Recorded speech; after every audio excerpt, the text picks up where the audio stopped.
Hey, this is Raquel. This is part 3 of the 3-part series of the Warrior Crew. The first video was just fun. Me and my crew, all the people that I count on, we just had fun showing off my painting and the clothes that I put my painting on. Part 2 was a reaction video to the video that we made. No one had seen it until that day. And this part 3, is how exploring what we do if we're not ready, for whatever reason, to have actual icons, right? So let's say you do want to be a devotee, but you don't want to commit to the lifestyle per se, because there are steps that once you receive these icons, now you need to care for them. Maybe you're not ready for that. It's still too deep, but you are a devotee. You do feel like you want to be grateful to them, or request things from them, but you're not ready to actually care for them. Or there are things you can do. There are things that you can do. Maybe you're not financially ready, because it's also a financial commitment, because there are things that you need to do once you, first, to receive them, you need to have money. And secondly, once you receive them, there are things that you need to do to care for them, and maybe we're not ready for that. And that's okay. For many years, I did, before I received my icons, I did what I'm going to explain here to do. First of all, the very first thing I'm going to say is, all the Orishas, before they came to Earth to be human, they were nature itself, right? So we know and understand that this is a nature-based way of life, a way of living, a lifestyle. And so all you really need is nature. But where in nature? What do you do when you get to this part of nature? That's what we're going to explore here today. And the very first thing I want to say about that is, all of the Orishas go through Eshu first. So we're going to talk about him first. Elegua, or Eshu. They're two different deities, but I'm not going into that. Either one, you can find them in the same place, okay? Which is at a crossroads, right? Or a 3-way crossing. You know, that fork in the road, the Y? Or a literal 4-way crossing where there's a light or a stop sign.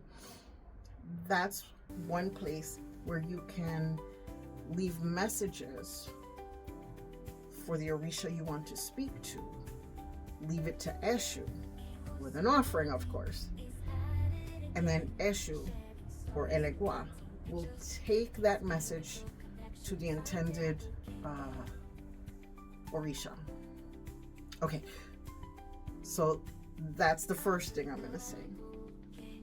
Also, all of the Orishas can be addressed at the side of a river. All of them. Because Eshu is the one that delivers the message. Also, any wooded area, a wilderness, a forest, even if it's just a patch of trees. You know, there are some patches, like little, when you pass by a park and there's a little tiny wooded area, even there, because we're nature-based, you can go there and leave a message with Elegua or Eshu, and he will deliver your message with an offering, of course. But let us say that you want to be very specific. We can do that. Absolutely, we can do that. let's say, now not talking about the warriors that we receive, there are many other Orisha. These are just the 4 or 5 Orisha that we receive when we come into the religion or this way of living, right? This lifestyle, through the Afro-Cuban system, okay? Because there are different systems, even though we all venerate the Orisha in one way or another. In the Afro-Cuban system, we receive these Orisha, and there are many, many more than just the warriors. And there are places where you can venerate and honor them, and request favors and leave offerings in gratitude to them at these places. So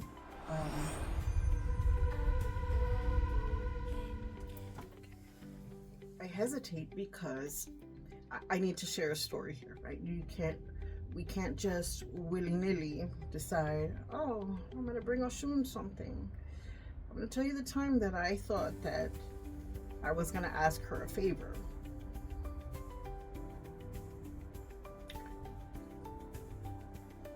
Okay. That was a scary moment. I felt, oh, I want to be more in love, and I want us to be more united, and da-da-da, and she's the goddess of love. And so, well, let me go down to the river and bring her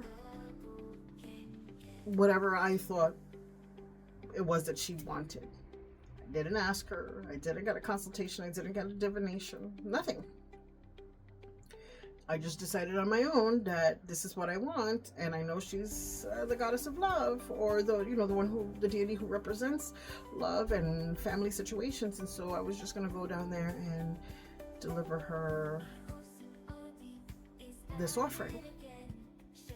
Well, first clue was that the river was dry. That should have been a red flag, but no, I was like, oh, I can go further into the river and place it there, and she'll be pleased. Here, and this is what I want. Not even asking her if she even wanted anything, or if she even wanted to talk to me.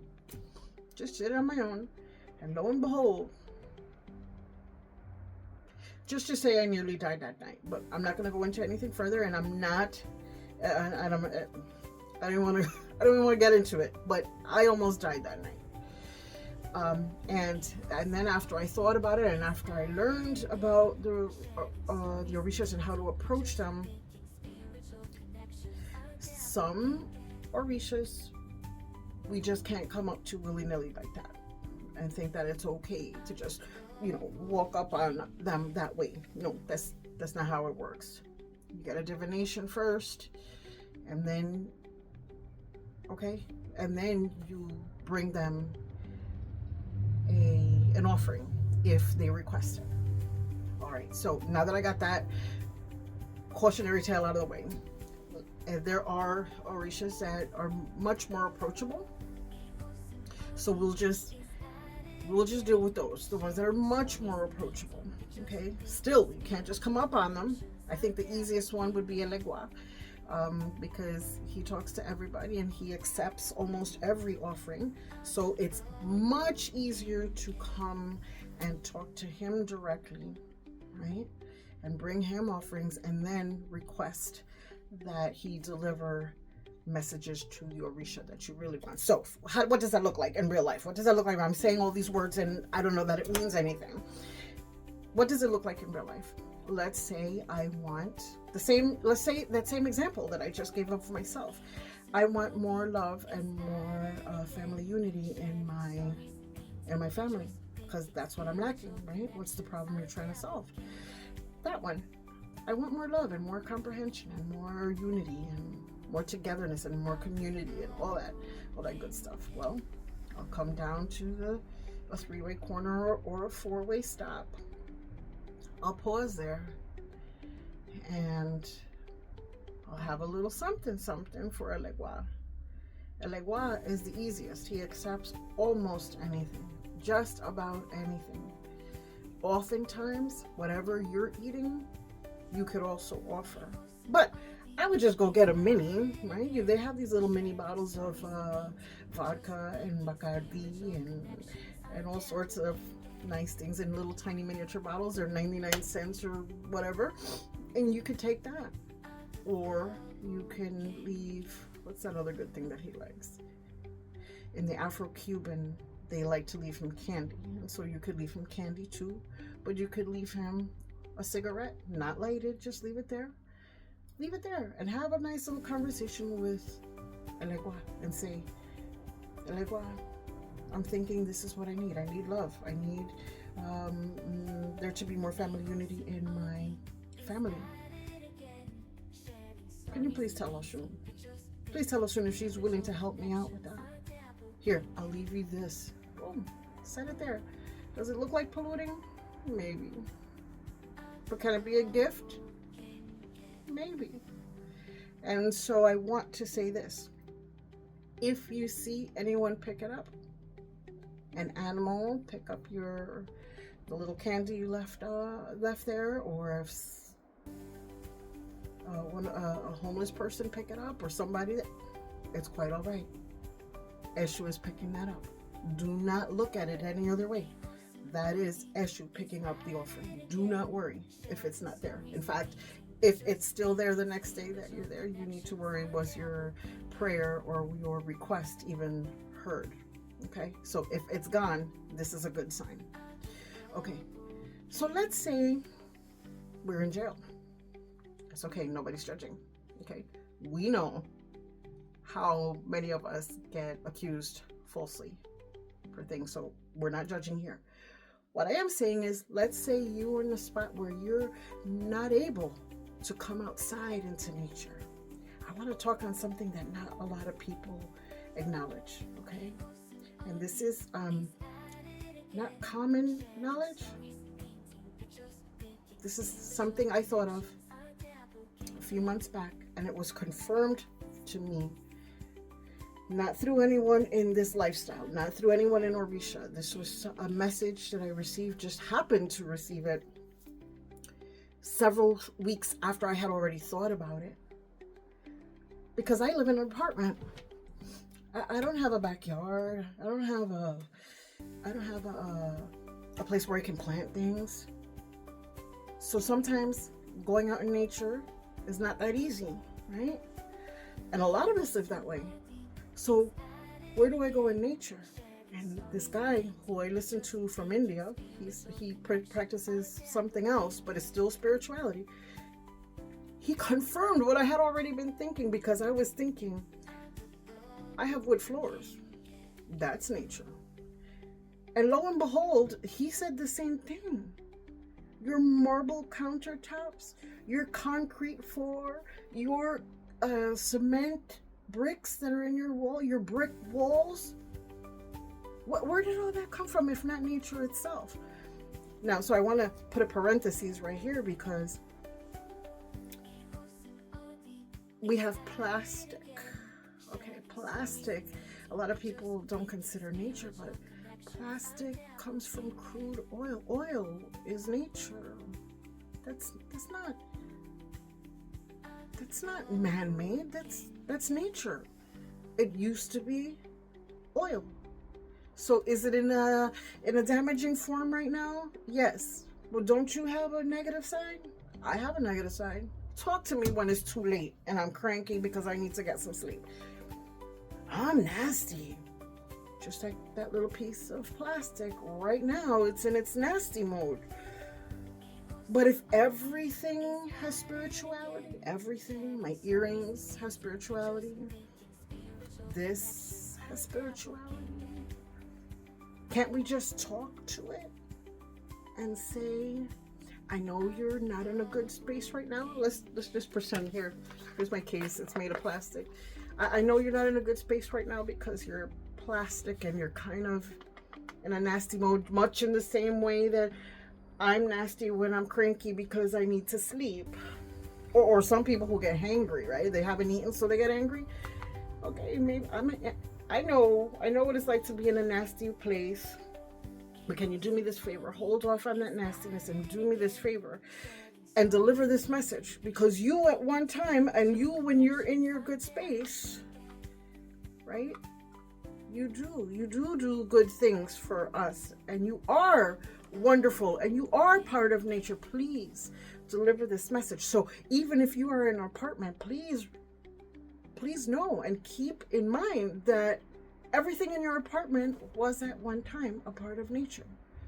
Your concrete was once sand, gravel, whatever it's made of. Sand, gravel, something or other. But it was part of nature. So it remembers, it still has memory. You can still make your prayers. But how do you do that? Well, then you bring yourself to the floor so that you have a connection with it. Put your bare feet on the floor. Touch it. And tell them, remember when you were out in nature and you did this, please deliver this message for me. Okay, those are just very simple things that you can do. If you are not ready to commit, but you still feel a devotion to nature, feel a connection with nature, and feel that you want to participate and be grateful and make simple requests for things that you want to fix in your life. I hope this helps. And I thank you for sticking around for all 3 parts of my Warrior Crew series. Ashe.